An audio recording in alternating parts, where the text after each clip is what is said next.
Hello students, आप सबका स्वागत है एआर एग्जाम पर। और अपना जो लेक्चर होगा, लेक्चर नंबर 5 होगा और टॉपिक का नाम था एसिड बेस एंड साल्ट। तो आज हम आगे नेक्स्ट उसमें मतलब कंटिन्यू करेंगे एक्टिविटी 2.8 के साथ, क्रियाकलाप 2.8 के साथ, जिसके अंदर आप 4 सॉल्यूशन बनाए हैं। कितने सॉल्यूशन हैं? 4 सॉल्यूशन। आप कहने को तो इसको 5 भी कह सकते हो। किस किस का सॉल्यूशन है, आपने क्या क्या मतलब इंग्रेडिएंट लिए हैं? ग्लूकोज, अल्कोहल, एसिड है और बेस यानी क्षार। ठीक है, सबको पता है ग्लूकोज का फॉर्मूला C6H12O6। अल्कोहल में अगर एथेनॉल की बात करें, जैसे एथेनॉल की बात करूं मैं, ऑल ग्रुप है तो C2H5OH। एसिड जैसे मान लिया HCl एसिड है, सल्फ्यूरिक एसिड है, ठीक है। और मैंने बेस अक्षार मान लिया जैसे सोडियम हाइड्रोक्साइड है या फिर पोटाशियम हाइड्रोक्साइड, ठीक है। तो इस एक्टिविटी के अंदर आपको क्या दिखा रखा है कि इनमें से कौन इलेक्ट्रिसिटी को कंडक्ट कर सकता है और कौन नहीं। मतलब विद्युत धारा का सुचालक कौन होगा और कुचालक कौन होगा और क्यों होगा, कारण क्या है। जैसे एक बीकर है, एक सेटअप मान लीजिए, कॉर्क है, कॉर्क के अंदर लोहे की कील है, ठीक है। इन लोहे की कील को किससे कनेक्टेड कर दिया हमने? बैटरी से, और बैटरी को एक बल्ब से, ठीक है। साथ में स्विच लगाना चल रहा है तो नेगेटिव पॉजिटिव। और इसके अंदर एक एक करके पहले सॉल्यूशन में क्या डालेंगे? ग्लूकोज, फिर अल्कोहल, ये दोनों चीजें है सेम ही है, ठीक है। और फिर एसिड और फिर बेस। और कैसे लेंगे दोनों के दोनों? ये एक्वस फॉर्म में लेंगे भाई, सॉल्यूशन बनाएंगे तो एक्वस फॉर्म में आएंगे, ये भी एक्वस फॉर्म में, यानी कहने का मतलब है डाइल्यूटेड लेंगे, तनुकृत लेंगे हम, कंसंट्रेटेड नहीं लेंगे इनको। जब आप क्या करेंगे भाई, जब आप मतलब इसके अंदर मैंने मान लिया भाई, सबसे पहले मैंने इसके अंदर किसका सॉल्यूशन डाला? जैसे मैं कह देता हूँ आपको, मैंने डाल दिया इसके अंदर एसिड। क्या डाला? एसिड यानी अम्ल, ठीक है। कौन सा?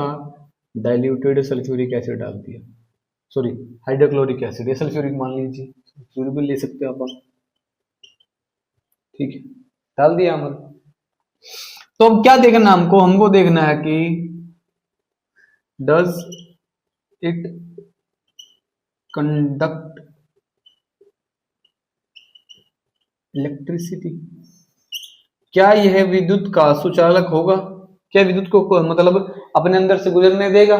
क्या ये बल्ब ग्लो होगा? मतलब प्रश्न ये भी कि डज द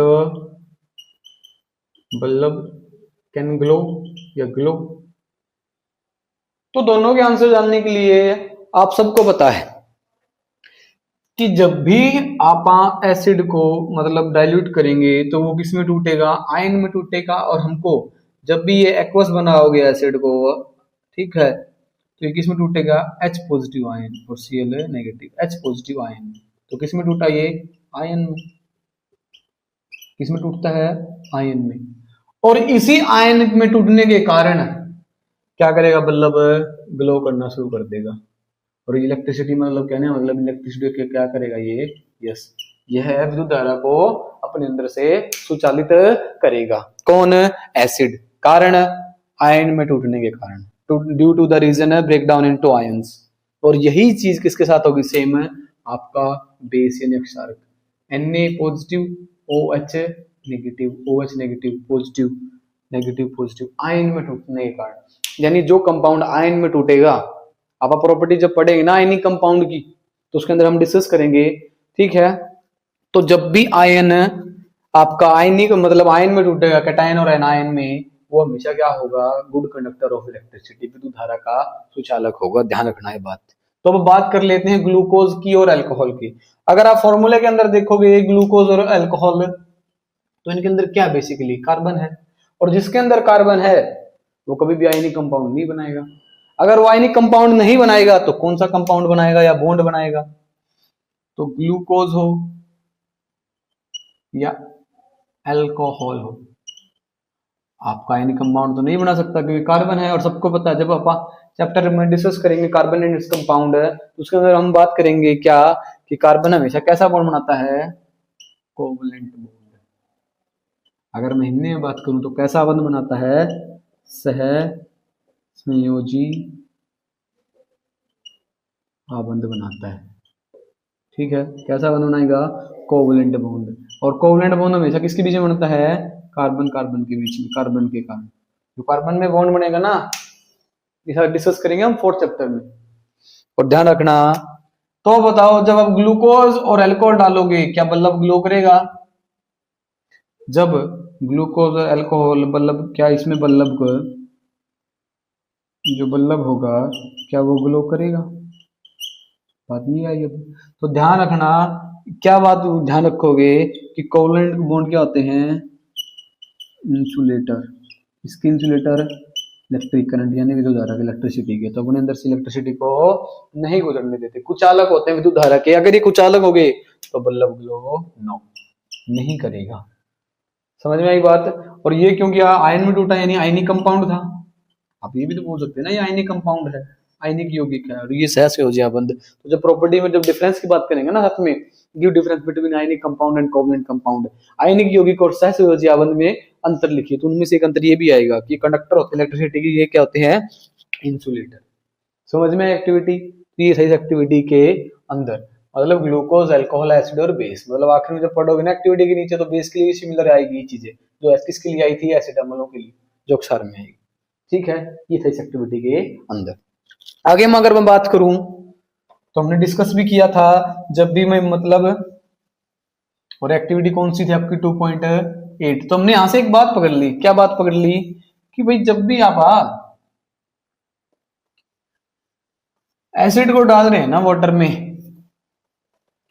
जब भी जैसे HCl था, HCl के साथ मतलब HCl में क्या डाला, HCl में वाटर डाली है, तो क्या बना, H पॉजिटिव आयन दिया है, एक्वस लिख सकता हूँ, और साथ में Cl नेगेटिव दिख रखा ना जब आप रिएक्शन देखोगे। ठीक है, ये लिखेगी ना बात, या मैं इसको क्या लिख सकता हूँ, H3O पॉजिटिव हाइड्रोनियम आयन, ये क्या होता है, हाइड्रोनियम आयन, ऐसे लिख सकते हैं इसको। ठीक है, यानी जब भी एसिड वाटर में डिजोल्व होते हैं तो किस में टूटते हैं, आयन में टूटते हैं। H पॉजिटिव आयन देता हमेशा एसिड, और बेस क्या देंगे, OH नेगेटिव। कैसे देंगे आगे डिस्कस करेंगे। और जो बेस वाटर सोल्यूबल होगे उनको क्या बोलेंगे, अल्कलाइल, अल्काइल बोलेंगे, आगे पढ़ेंगे। ठीक है, सारी ये। अब उससे पहले में एक्टिविटी है मेरे ख्याल से 2.9 कि इसके अंदर लिख रखा है what happen to an acid और a base in a water solution. मतलब जब आप वाटर सॉल्यूशन बनाएंगे ना एसिड का और बेस का, भाई अम्ल और अक्षारक का जब अब जलीय विलयन बनाएंगे, बात ये भी आएगी कि जब वाटर मिलाई जाती है तो एसिड के अंदर वाटर डाली जाती है या वाटर के अंदर एसिड डाला जाता है, बात तो ये भी आएगी। ठीक है, तो हम उस पर मतलब लास्ट में डिस्कस कर लेंगे थोड़ा सा, आपको उसके बारे में आपको बता दूंगा। ठीक है, एक्टिविटी कौन सी अब 2.9 क्रियाकलाप 2.9, भाई वाटर सॉल्यूशन लेने हैं, किसके लेने वाटर सॉल्यूशन, एसिड के और बेस की, और देखना है क्या होगा। और एक्टिविटी के अंदर क्या क्या रखा देखेंगे, अब एक्टिविटी में पढ़ेंगे। एक्टिविटी में आपको साइड में डायग्राम दे रखे हैं दो, एक ट्यूब है, टेस्ट ट्यूब बोल लो, कोनिकल फ्लास्क में क्या था, कंसंट्रेटेड HCl एसिड था। ठीक है, कंसंट्रेटेड HCl एसिड को, हाइड्रोक्लोरिक अम्ल को किसके अंदर डाल दिया, टेस्ट ट्यूब के अंदर। क्या डाल दिया इसके अंदर हमने, सांद्र कंसंट्रेटेड HCl एसिड डाल दिया, और यहाँ पे कॉर्क लगा के बंद कर दिया, इसको बंद कर दिया कॉर्क लगा के, और यहाँ पे एक टेस्ट ट्यूब लगा दी, सॉरी डिलीवरी ट्यूब लगा दी डिलीवरी ट्यूब। ठीक है, अब देखो इसके अंदर पढ़ेंगे सल्फ्यूरिक एसिड बोल लो। अच्छा ठीक है, कौन सा एसिड बोलो, एसिड बोल रहा है, और साथ में क्या डाला है भाई टेस्ट ट्यूब के अंदर, सोडियम क्लोराइड। ठीक है, एक और प्रोडक्ट डाला साथ में, कंसंट्रेटेड HCl बोल दो या सल्फ्यूरिक एसिड, कुछ भी बोलो साथ में, और इसके अंदर क्या डाला है, सोडियम क्लोराइड, सोडियम क्लोराइड। तो दोनों के बीच में क्या होगी, रिएक्शन होगी, क्या होगी, रिएक्शन होगी, और रिएक्शन होगी तो बाहर क्या निकलेगी, बाहर गैस निकलेंगी। ठीक है, जैसे यहाँ पे अगर रिएक्शन होगी तो क्या बनेगा, जैसे ना HCl में नहीं डालेंगे भाई। एक्टिविटी है टेक अबाउट, इसके अंदर ये लिख रखी है बात proper. Take about 1 gram of solid NaCl in a clean dry test tube and set up the apparatus at some concentrated sulfuric acid to test tube. What do you observe? Is there a gas coming out of the delivery tube? The test the gas evolved successively with a dry and a wet blue litmus paper. In which case does the litmus paper change? तो आपको बताना फिर ऑब्जर्वमेंट activity के अंदर मतलब dry HCl gas और HCl solution क्या था और नोट द टीचर, ये भी आपको बता दिया जाएगा। If the climate is very humid you will have to pass the gas produce through a guard tube, a drawing tube contain calcium chloride to dry the gas. देखो sulphuric acid लेना भी concentrated और 1 ग्राम solid क्या लेना है, sodium chloride. तो इनकी जो रिएक्शन होगी ना वो क्या होगी, कंसंट्रेटेड सल्फ्यूरिक अम्ल है, सल्फ्यूरिक एसिड है, तो क्या बनेगा, साल्ट बनेगा, ठीक है। और ये वाटर सोल्यूबल हो जाएगा, सोडियम सल्फेट एक्वस H2O, और साथ में कौन सी गैस बाहर निकलेगी, सॉरी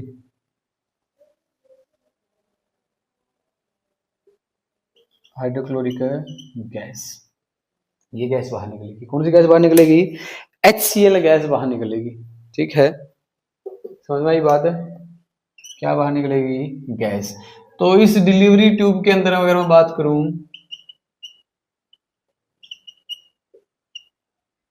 ये डाल दिया था, इनकी रिएक्शन हुई, सोडियम सल्फेट बना और HCl गैस बाहर। तो डिलीवरी ट्यूब में से कौन सी गैस बाहर आई है, HCl गैस। और ये गैस कैसी है, ड्राई, शुष्क है ये गैस। कैसी गैस है, शुष्क। अब देखो, अब आपको क्या करने हैं, लिटमस पेपर मैंने बताए थे भाई 2 टाइप के होते हैं लिटमस पेपर, एक तो ब्लू लिटमस पेपर होता है और एक रेड, एक एक करके आपको ये लेके आने हैं। ठीक है, जैसे मान लिया भाई मैं, अब देखो HCl हाइड्रोक्लोरिक एसिड है, ठीक है। अब जैसे मान लिया HCl है, आपको पता भी होगा भाई रेड पे तो क्या काम करेगा ये, ठीक है। तो आप सिर्फ ब्लू लिटमस पेपर पे टेस्ट कर लेंगे। और ब्लू लिटमस पेपर 2 टाइप से ले लेना, एक तो ड्राई शुष्क, और एक इसको क्या करते हैं उस पेपर को वेट यानी गीला। 2 टाइप से ले लोगे, एक तो ड्राई शुष्क और गीला ब्लू लिटमस पेपर। क्यों, क्योंकि एसिड है, एसिड हमेशा नील, ठीक बताई थी, नीले को लाल बनाएगा। ठीक है, अगर ये गैस ड्राई निकल रही है यहाँ से, गैस तो हमेशा मतलब फिक्स कर दी हमने, फिक्स्ड बात है भाई, यहाँ पे गैस कैसे निकलेगी, ड्राई। जब कब, जब आपका टेम्परेचर बहुत ज्यादा हो यानी गर्मी के दिनों में। ठीक है, जब आप ड्राई लिटमस पेपर लेके आओगे, कैसा, ब्लू कलर का, ब्लू रंग का ड्राई लिटमस पेपर, ठीक है, तो गैस आई, नो चेंज, नो चेंज, कोई बदलाव नहीं होगा, कोई बदलाव नहीं होगा। नीले लिटमस पत्थर में कोई बदलाव नहीं होगा जब वो कैसा होगा, शुष्क होगा। कैसा होगा, जब वो शुष्क, क्योंकि गैस भी शुष्क है और लिटमस पेपर भी। कारण क्यों, कारण क्या है, कारण भी बताएंगे आपको। भाई देखो, जब भी एसिड होता है, एसिड सॉलिड फॉर्म में हो, सॉलिड फॉर्म में तो हो ही नहीं सकता। ठीक है, एसिड आपका चाहिए तो लिक्विड फॉर्म में होगा, जब आपने गैस निकाला था। अगर गैस में है तो इसके अंदर क्या वाटर की प्रेजेंस है, नहीं है। लिक्विड फॉर्म में होगा तो इसके अंदर वाटर की प्रेजेंस होनी चाहिए, यानी डाइल्यूट ले रखा हुआ है ये। तो जब भी एसिड को यानी आयनिक कंपाउंड को वाटर मिलता है तो ये क्या में, किस में टूटेंगे, आयंस में टूटते हैं, यानी H पॉजिटिव आयन और Cl negative. H positive ion देते हैं जब भी इनको क्या मिलता है, जैसे इनको वाटर मिलेगा ना, ये H पॉजिटिव आयन देंगे, पानी मिलेगा। अब ड्राई है, ड्राई है क्या है, यहाँ पे इनको किसी को पानी मिला, नहीं मिला ना, तो इसमें नो चेंज। अगर अभी ब्लू के लिए हो गया, ब्लू ड्राई के लिए हो गया भाई अपने रिजल्ट।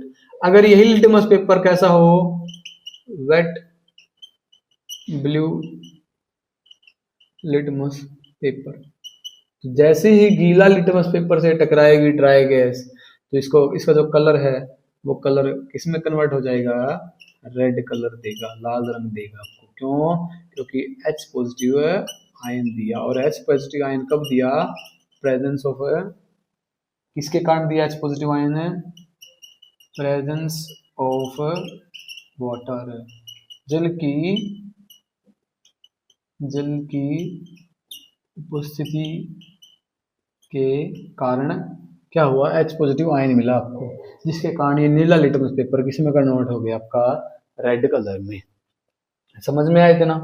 अब आगे नोट द टीचर लिख रखा है ना, अगर सॉल्यूशन होगा देखो आगे लिख रखा है ना, ड्राई HCl गैस और HCl सॉल्यूशन।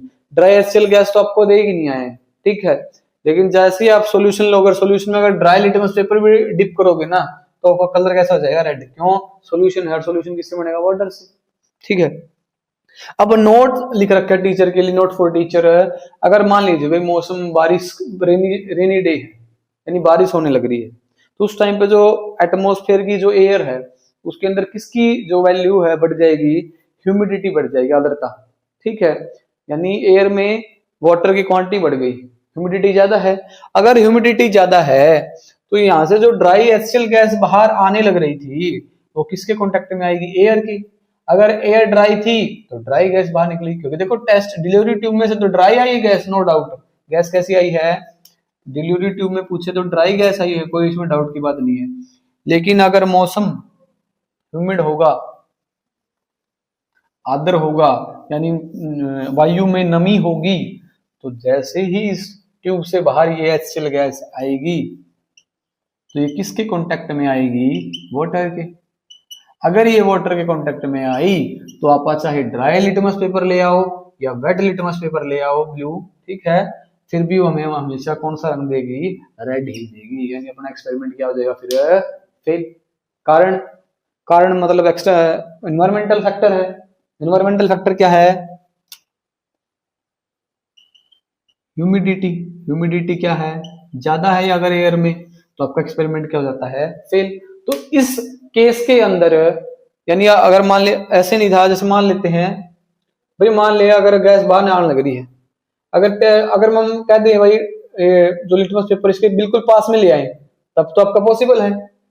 लेकिन अगर दूर रखेंगे, दूर रखेंगे तो क्या होगा, ये जो नमी है ये अंदर भी तो जाएगी, ठीक है, ये जो नमी है इसके टेस्ट ट्यूब के अंदर भी तो जाएगी, ये भी तो कारण है साथ में। भाई बाहर आई तो तब भी तो वेट हुई है, कारण ह्यूमिडिटी एयर में, और साथ में क्या हुआ, इस टेस्ट ट्यूब के अंदर भी तो चली गई ड्राई, जो ये आपकी डिलीवरी ट्यूब है इसके अंदर भी तो जो ह्यूमिडिटी एयर तो जाएगी अंदर, तो उसके अंदर भी तो क्या ह्यूमिडिटी आई, और ड्राई गैस आपकी गैस मतलब नहीं रही।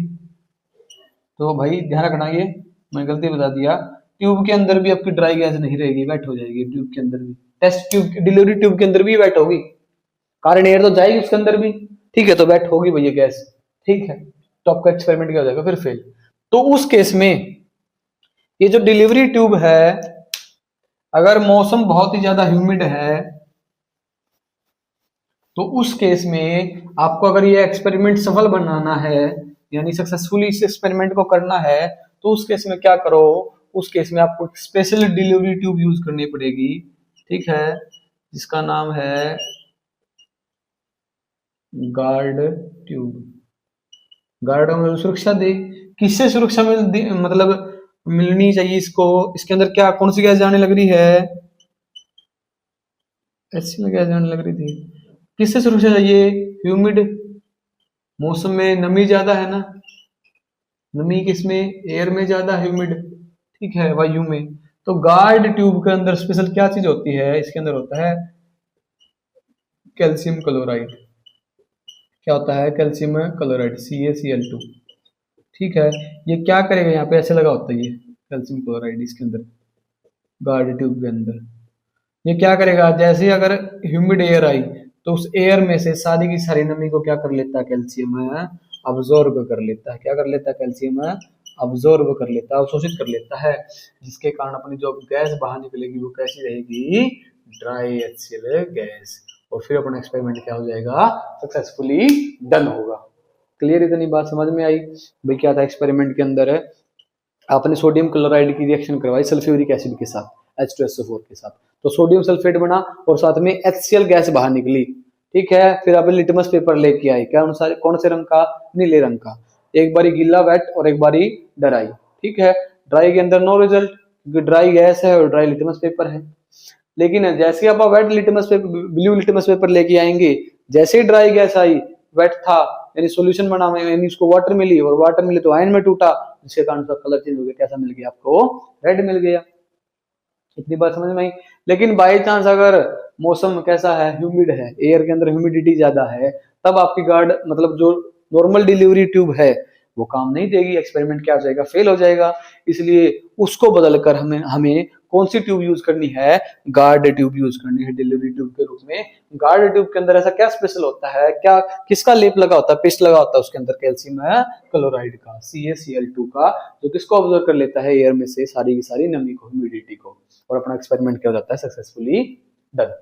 ठीक है, ये अपनी क्या थी, एक्टिविटी थी। तो अगर मैं बात करूं आगे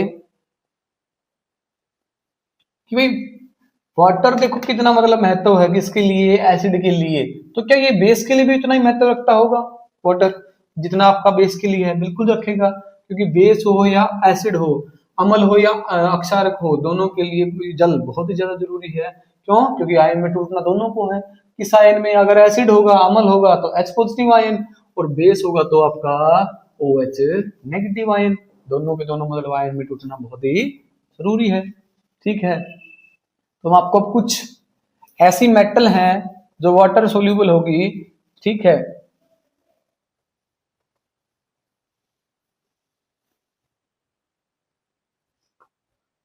जैसे हमने एसिड के लिए बात कर ली, मैं दोबारा से आपको फिर लिखवा देता हूं अम्ल के लिए। हमने वही पढ़ा था अम्ल के लिए कि जैसे ही एसिड के अंदर आप वाटर मिलाएंगे तो ये किस में टूटेगा, H पॉजिटिव आयन में टूटेगा, या फिर H3O पॉजिटिव आयन देगा। ठीक है, और Cl है नेगेटिव सी के अंदर। ठीक है, पॉजिटिव आयन देगा। अगर मैं बात बेस के लिए करूं, शार्क के लिए, जैसे सोडियम हाइड्रोक्साइड एक क्या है, बेस है। कैसे पता चला? जैसे आप इसको क्या मिलेगी, इसको वाटर मिलेगी, वाटर में ऐड करोगे तो किस में टूटेगा, आयन में टूटेगा। आयन में कैसे टूटेगा, Na पॉजिटिव एक्वस और OH नेगेटिव एक्वस। देखो ये दिया OH नेगेटिव दिया ना, जब आप रिएक्शन पढ़ोगे ना उसमें भी लिख रखा है। देखो मैंने इसी ब्रैकेट में लिखा एक क्यों लिखा है ना। ठीक है, जैसे KOH की बात करो, ठोस था, सॉलिड था, वाटर मिली तो K पॉजिटिव एक्वस, वही OH नेगेटिव AQ। मैग्नीशियम की बात करो, magnesium hydroxide, milk of magnesia. ठीक है, फॉर्मूला पूछता है मिल्क ऑफ मैग्नीशिया का, तो ध्यान रखना। तो Mg2 पॉजिटिव AQ और OH नेगेटिव AQ। उसके बाद कैल्शियम हाइड्रोक्साइड, स्लेक लाइन, ठोस था, वाटर में जैसे में वाटर मिला, कैल्शियम आयन में टूटा और वाटर में सोल्यूबल है। ये जितने भी मैंने लिखे ना, ये एक इसका मतलब ये क्या है, वाटर के अंदर है, घुलनशील है, वाटर सोल्यूबल है। ठीक है, और OH नेगेटिव। देखो पहचान तो मिल गई बेस को, जो बेस की पहचान होती है, अक्षार की पहचान होती है, वो तो मिल गई, OH नेगेटिव आयन देने लग रहे हैं।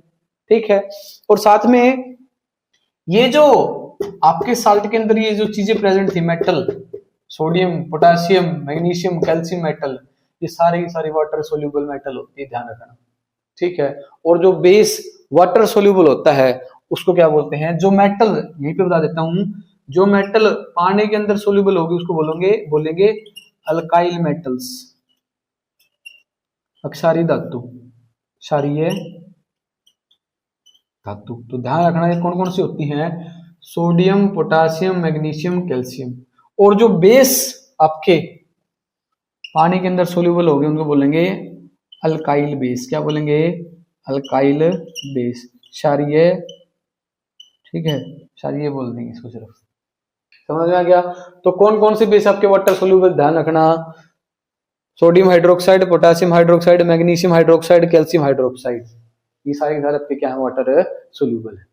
तो आगे जब पढ़ोगे ना क्वेश्चन भी आएगा कि भाई हमको एसिड के अंदर या बेस के अंदर, या एसिड ही मान लेते हैं, भाई एसिड को पानी में मिलाना चाहिए या पानी के अंदर एसिड मिलाना चाहिए, क्या मतलब डिजोल्व करना चाहिए। तो हमेशा आपको क्या करना चाहिए, पानी के अंदर एसिड को घोलना चाहिए। क्या एसिड को कैसे घोलना चाहिए, क्या धीरे धीरे या एकदम से? बात तो ये भी आई, ये क्लियर हो चुका होगा आपका कि भाई जो एसिड है आपका, जैसे वाटर मैंने बताया कि वाटर के अंदर एसिड डालना चाहिए, ठीक है। एसिड को किसके अंदर डालना चाहिए, पानी के अंदर, वाटर के अंदर।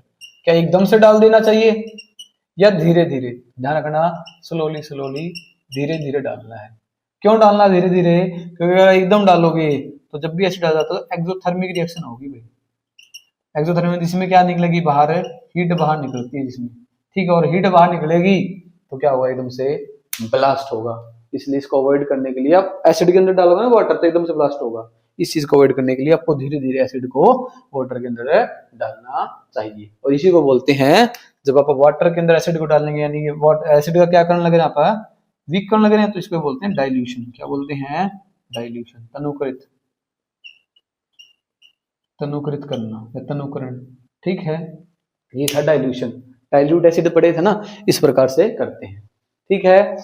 तो अगर आपको मतलब आगे अगर हम बात करें, जैसे मैंने एक्टिविटी 2.9 करवाई है, ये गार्ड सेल का हमने यूज किया था, ठीक है। प्रिपरेशन ऑफ HCl गैस की थी। फिर उसके बाद हमने किसके बारे में बात की थी, सोडियम हाइड्रोक्साइड। ये सारी जो चीजें मैंने मतलब एक एक चीज आपको बोर्ड में करवाई है, तो आपको सिर्फ काम है आप ये वीडियो देखें और साथ में एक एक चीज को साथ में पढ़ते रहिए, ठीक है। जैसे all the base do not dissolve in water, and alkali is a base that dissolve in water, they are soapy to touch. ये टच करने पे कैसे होते हैं, सोपी, और बिटर, कड़वे होते हैं, ठीक है, और कोरोसिव होते हैं। Never taste or touch them as they may cause harm, मतलब इनको कभी टच करना नहीं चाहिए क्योंकि हार्मफुल होते हैं ये बेस, इतने भी हैं। तो जो बेस वाटर में घुल के आपको क्या देंगे, वो नेगेटिव आयन देंगे, उनको क्या बोलेंगे, अल्काइल्स। क्या बोलेंगे, अल्काइल्स। क्या बोलेंगे उसको, अल्काइल मेटल तो होगी थी ना, वो अल्काइल्स में लिखा था, अल्काइल्स। चलिए ध्यान रखना, पेपर में अगर डेफिनेशन पूछ ले, what did you mean by alkalis, तो अल्काइल्स का मतलब क्या है, that base which are soluble in water and give OH negative ion. लिख रखी ना बात। base related hydroxide in water, hydroxide ion in water, base which are soluble in water are called alkyls। जो अक्षार जल में घुलनशील होते हैं उनको क्षारीय बोलते हैं, ठीक है। और जो धातुएं हैं उनको अल्काइल मेटल्स बोलते हैं, जो आगे भी पढ़ेंगे, ठीक है। तो उसके बाद ये रिएक्शन है, ये बहुत आसान थी, ठीक है। H पॉजिटिव OH नेगेटिव हमेशा क्या बनाएंगे, ये हमने कर चुके थे भाई। एसिड और बेस की न्यूट्रलाइजेशन रिएक्शन की थी, वाटर बना था, क्यों बना था, वही कारण हमने पढ़ लिया था, ठीक है। फिर उसके बाद एक्टिविटी 2.10, ठीक है, 2.10 के अंदर क्रियाकलाप के अंदर है। मैंने चीज आपको बताई भाई, आसान मतलब है वाटर के अंदर आपको क्या करना चाहिए, एसिड को धीरे धीरे ऐड करना चाहिए, ठीक है। उसके बाद ये क्वेश्चन आप ट्राई कर लेना घर से। तो लिख भी रखा है, such a process called dilution and the acid और base is said to be diluted. दोनों के लिए है ये डाइल्यूशन, एसिड और बेस के लिए, जिसके अंदर हम क्या करेंगे, डाइल्यूशन, ठीक है। मिक्सिंग एन एसिड और base with water result in decreasing in the concentrated of ion. मतलब जब भी आप वाटर डालोगे ना किसी भी एसिड और बेस के अंदर है, तो किसकी कंसंट्रेशन को कम कर रहा है, वो H पॉजिटिव की, OH नेगेटिव की, ठीक है, जिसको हम क्या बोलेंगे, डाइल्यूशन। तो आज का हमारा जो टॉपिक होगा यहीं तक होगा, कल बात करेंगे पीएच स्केल के बारे में। तब तक के लिए धन्यवाद, जय हिंद, जय भारत।